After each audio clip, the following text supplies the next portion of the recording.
Hello friends, it's Alexis and welcome to my May Battle of the Books wrap-up.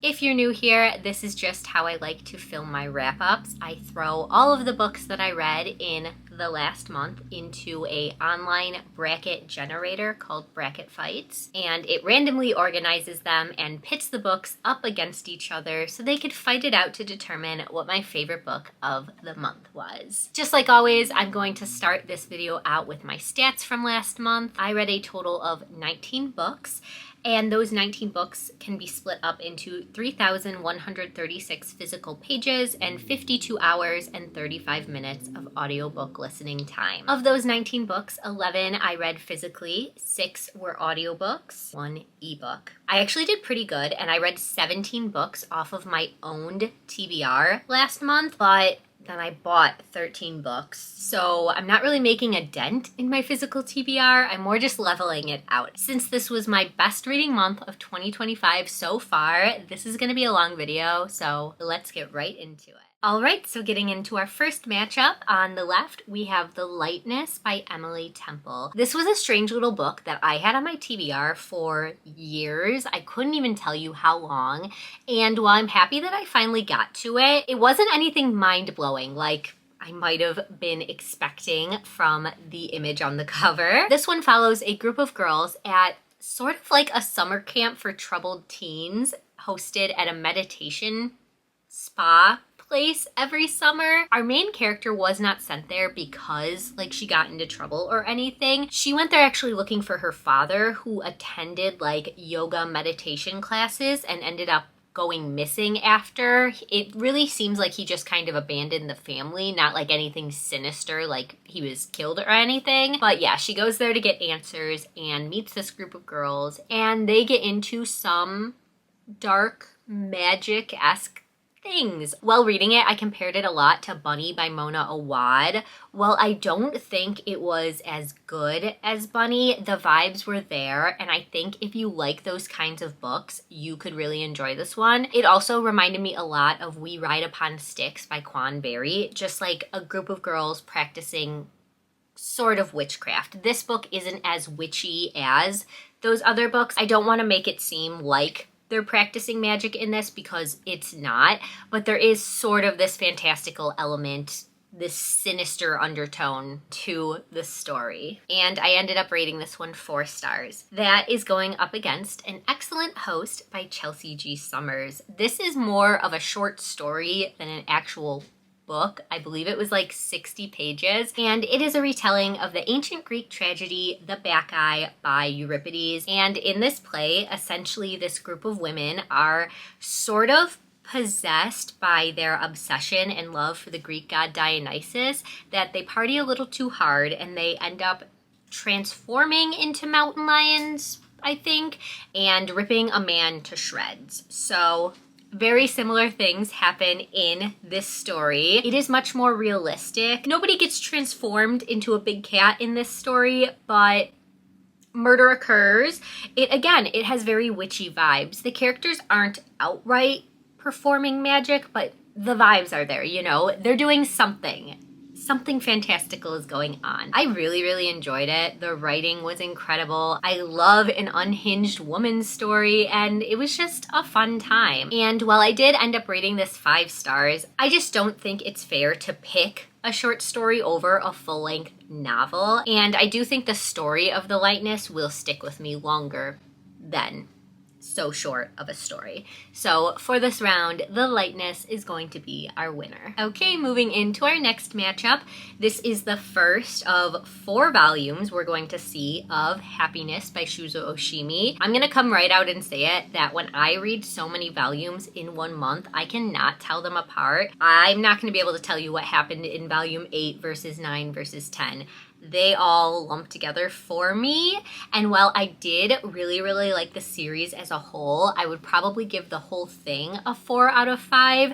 These 4 volumes kind of went downhill for me based on how much I was enjoying the first half of the series. In these volumes later in the series, we have a time jump where we're 20 years in the future, and I just liked the story better when we were following the kids when they were in high school versus as adults. So volume 8 I ended up giving 4 stars, and I would definitely recommend this series if you are a fan of vampire stories or horror manga. That is going up against Bury Your Gaze by Chuck Tingle. I'm so happy I finally got to this one. It is no lie. I was putting this book off for no reason. It was on every single TBR of mine, like going back to October of last year. I was just waiting for the perfect time to read it, and it was finally that time. I ended up listening to the audiobook for this one, which I highly recommend because not only is it a full cast of narrators, the narrators are other horror authors that we know and love, like T. Kingfisher, CJ Lead, Stephen Graham Jones. And besides that, it was just really well done. A lot of sound effects. It felt like you were in the story with them. And this one is actually a little bit of a sci-fi horror blend, which I did not know going in. I thought it was going to be a straight up slasher book, and it really isn't. In this one, we are following a gay man who writes horror TV show and movie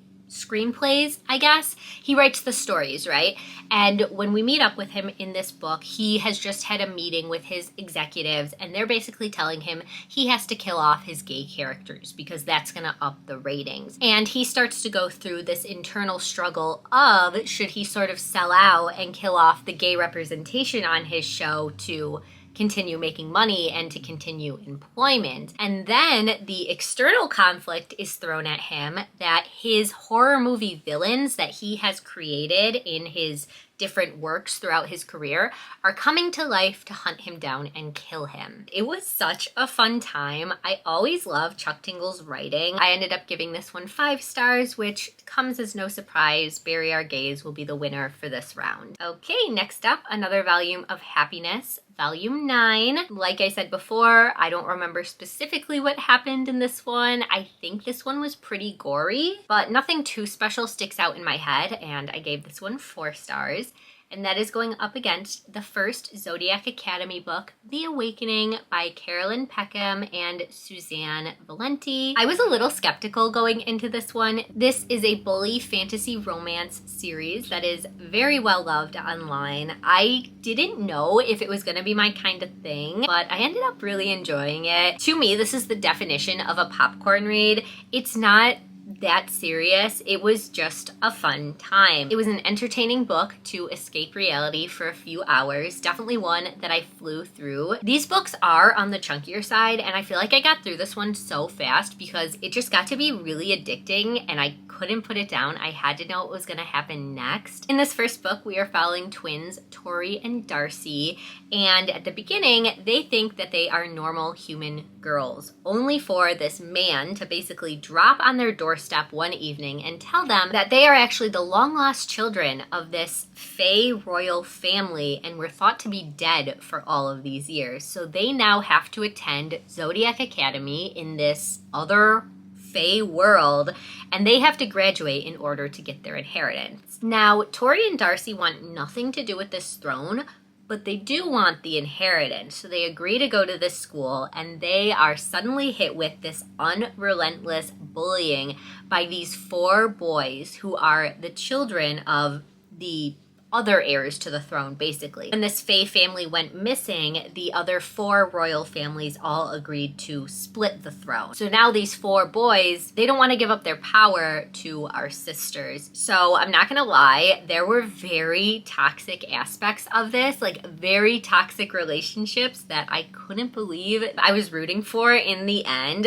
That's just how well written this was. I forgot about feminism for a minute and I was simping over these toxic men. And I ended up giving this one 3.5 stars. Now, I know Happiness has the higher rating, but Zodiac Academy, I have not stopped thinking about it since I finished this book, and every single day I consider picking up the second one. So based on the fact that this book series now has its claws in me and I can't get it out of my head, I think Zodiac Academy had the bigger impact, so The Awakening will be our winner for this round. Next up is a poetry collection called You Are Here, Poetry in the Natural World, edited and introduced by Ada Limon. Now, I technically shouldn't have included this one because I don't rate poetry or memoirs, nonfiction usually. It just feels wrong to rate somebody's life story.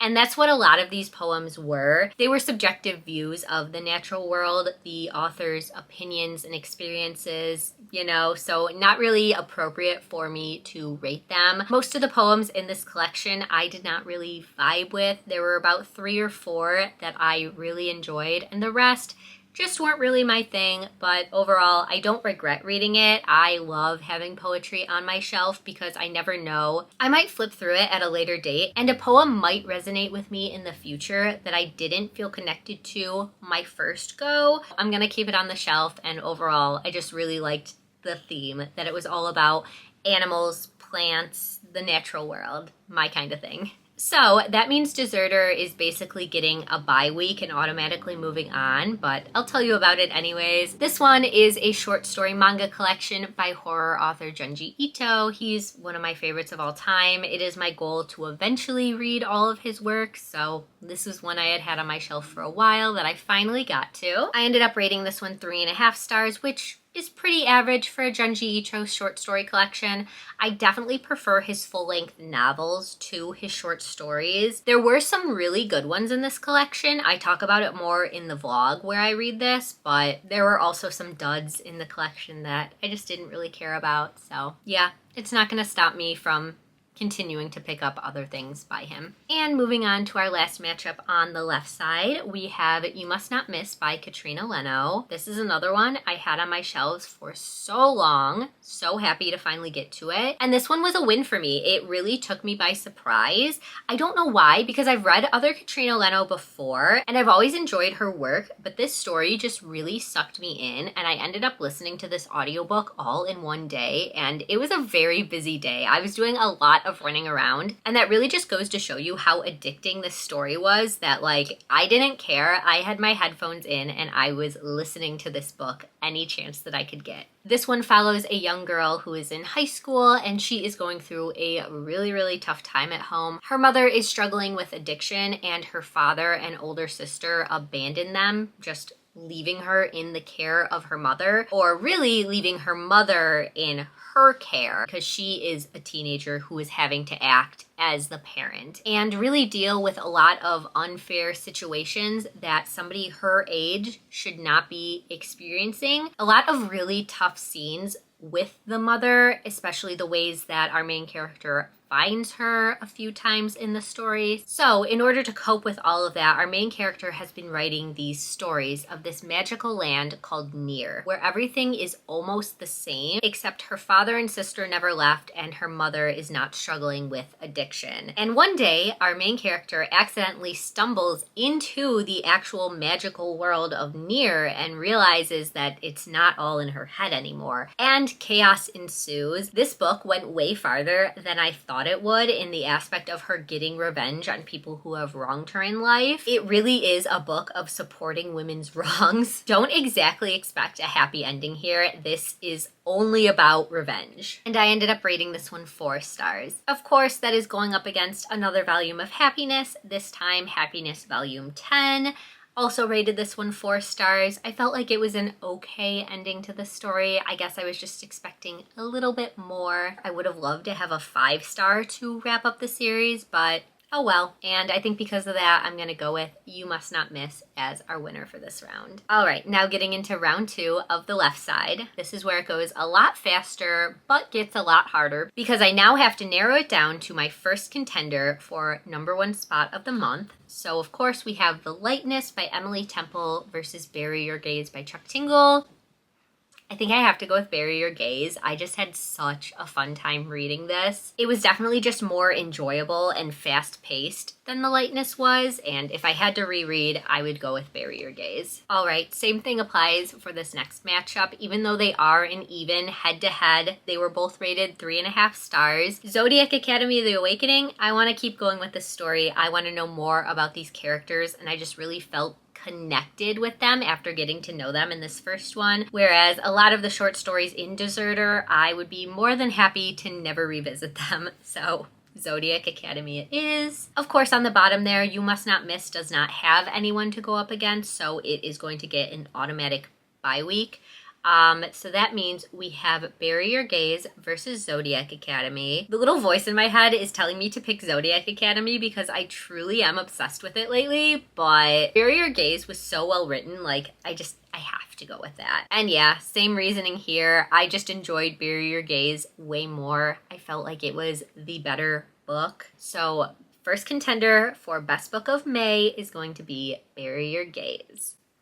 And now we are going over to the right side of the board. This is going to be difficult because I enjoyed both of these a lot. So first up on the left, we have My Husband by Maud Ventura. This is a weird little book that I can only describe, again, as unhinged woman. It's not exactly literary fiction, but it's not exactly thriller. It's sort of like a blend of the two. The closest thing I can compare this to is My Lovely Wife by Samantha Downing, but like if that was written as a literary fiction instead of being a thriller. In this one, we follow an unnamed narrator who is just absolutely head over heels, obsessively in love with her husband. Except it's not like a cutesy love story. It gets to be a scary, obsessive level. This woman is unwell, and the things she does and her thought process as we're in her head, following her through the events that take place during this story, speechless. It was terrible, but so entertaining. I couldn't put this audiobook down. I had to know what she was going to do next. I never in a million years could have predicted all of her actions in this book and sort of the lengths she goes to test her husband's love of her. I just knew I had to go with 5 stars for this one. It was truly unlike anything I have ever read before, and it did its job good. That is going up against another book that I can say basically the same thing for, Rest Stop by Nat Cassidy. This one is a horror novella about a man who gets locked inside of a bathroom inside of a gas station rest stop and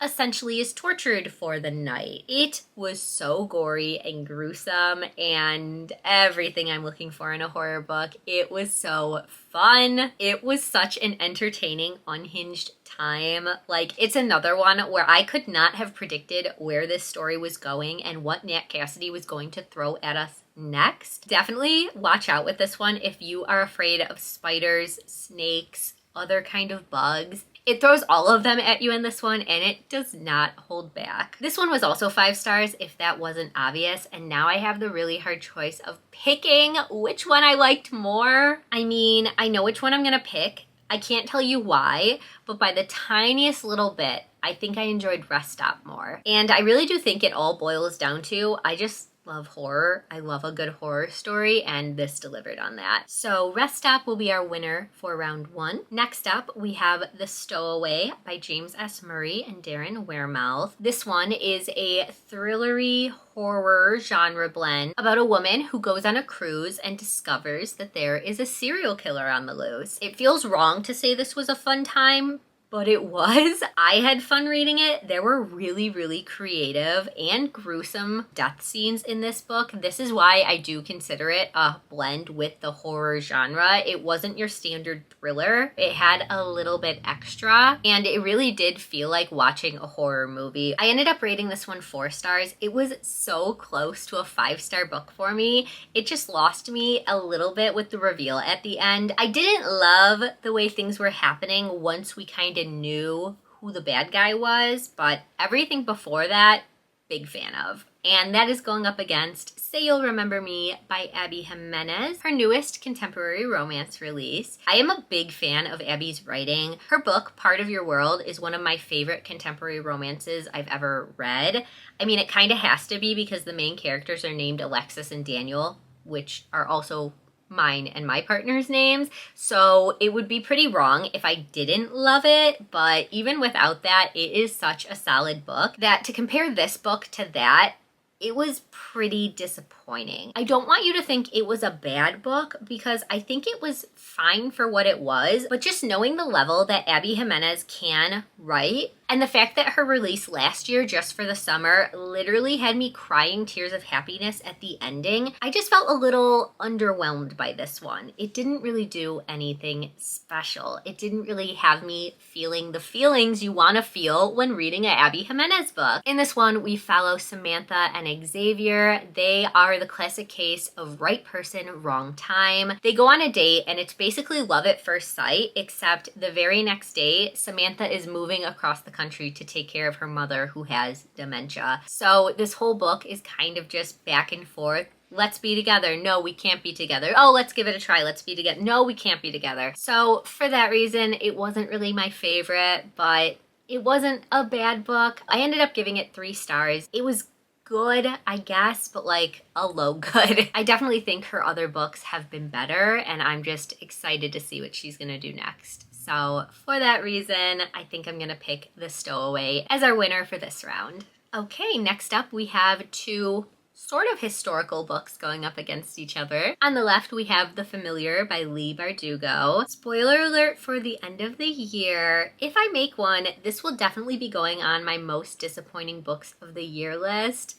Nobody is more upset at this than me. I wanted to love this book. You can look back at one of my very first videos I ever posted. It was my January book tag, and I think in that video you had to talk about your most anticipated release. 2024, this was it. It was coming out around my birthday. I was telling everybody this was gonna be my favorite book of 2024, my new personality. Me and Leigh, we're best friends. I've loved almost everything she's written. Six of Crows is arguably my favorite series of all time. And Ninth House, that is everything I've ever wanted in a book. Like seriously, Ninth House is my dream book.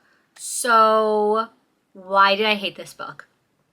It was such a big letdown. On paper, I rated this 3 stars, but thinking back on it, like I definitely need to change that to 2 stars. There was just nothing good about it. It was so boring. I feel like nothing happened. I honestly fell asleep during a part of the audiobook, and I didn't even feel the need to like rewind and go back because I was just so ready to be done with this book. I really wish this book would have worked for me, and I'm really happy if you are somebody that enjoyed it, but I do not understand. I think somehow my book got mixed up in printing and I read something different than everybody else. So pretty obvious, no matter what the rating is, Death on the Nile by Agatha Christie will be our winner for this round. Thankfully, I did actually enjoy this one. I gave this 3.5 stars. Well, this isn't my favorite Christie I've ever read. I mean, the girl knows how to write a mystery. I will always go back to her when I'm craving a classic whodunit mystery. I mean, it literally says on the top of the book, she's the queen of mystery. I'm not going to dispute that. In this one, we are following a young socialite as she is going on a cruise on the Nile River. After getting to know her and the other people on the cruise ship, she is murdered and it turns into a whodunit type story. This is one that I actually predicted from the beginning, which I was really proud of because I've never been able to solve an Agatha Christie murder before, but it just wasn't a favorite of mine compared to her other ones that I've read before. All that being said, it is still moving on to the next round. Okay, we're almost done with the right side. First up, we have The Crane Husband by Kelly Barnhill. I read a lot of weird stories in May. I'm not complaining because I love a weird story. But in this one, we follow another young girl who is going through a hard situation at home. She is really the main provider for her and her younger brother. Her mother is not very good at being a parent or an adult, and one day her mother brings home a crane to be their new father. And the author really uses bird imagery and this crane as a metaphor for domestic abuse and parental abandonment. It wasn't a fun story, but it was very well written. I definitely felt for our main character and the struggles she went through, and a lot of the lines in this were very beautifully written. I ended up giving this one a 4-star rating. That is going to be going up against The Thursday Murder Club by Richard Osman. This one follows a group of 4 elderly people at a retirement village, and they have dubbed themselves the Thursday Murder Club. They meet every Thursday in the community room and they look through old cold case files and try to solve murders. That is until somebody they actually know gets murdered and suddenly they're faced with their first live case. This one was so cute, and seriously, if you are a character-driven reader, you need to pick this one up because I have new best friends in this book. I want to join the Thursday Murder Club. I love these 4 people so much already. I'm so excited to read the next books in the series and get to be with them again and learn more about them and follow them in their shenanigans. My final rating for this one ended up being 4.5 stars. It was, again, so close to a 5-star book. It was just missing that little something to push it over the edge. I have heard from others that the next books in the series get even better, so I fully believe that this series has the potential to be 5 stars for me. I just needed a little something extra, but it was still one of my favorites I read this month, and it is going to be our winner for this round. At the bottom there, you can see there was another volume of Happiness that is getting a bye week because I had an uneven number of choices. We'll talk about that when we get there. So first up, we have Rest Stop versus The Stowaway. I mean, easy. It's gotta be The Rest Stop. I love Nat Cassidy's writing so much. Death on the Nile versus The Thursday Murder Club. I don't mean to rush through these because I did really enjoy both of these books, but The Thursday Murder Club, clear winner. See, here's where it gets difficult. This is what I mean. Rest Stop was 5 stars, and it had all of the horror tropes that I love, but The Thursday Murder Club had lovable characters, and I love characters. That is what I read for. You can give me the most boring plot, but if it's a character that I can relate to and fall in love with, I'm gonna keep reading. So I think I have to pick The Thursday Murder Club. I mean, I have to. What's gonna stick with me more? I can't even tell you the name of the main character in Rest Stop. I can tell you all 4 of the club members. Clear winner is gonna be The Thursday Murder Club. I don't remember anything specific that happened in volume 7. And now, the impossible choice. Do I go with the characters that I was just telling you is so important to me, or do I go with the sci-fi twist that I love in books? I am such a big fan of sci-fi. I do not read enough of it for how much I always enjoy it, and sci-fi horror, my perfect pairing. I have my decision, and by 0.5 star, Bury Your Gaze will be my winner for my best book of May. We made it. That was so stressful. I don't know why this game is always so hard. I seriously go into it just trying to have fun, and then I get so worked up. But I feel very happy with our winner. I had an incredible reading month in May, and it should definitely go to one of the few books I gave 5 stars. For the emoji of the video, we're gonna go with the movie clapper in honor of Bury Your Gaze. So if you would like to, you can leave me that in a comment below to let me know that you made it this far. And please also let me know what your favorite book that you read in the month of May was. As always, friends, I hope you read a good book today, and I will see you soon in my next one. Bye.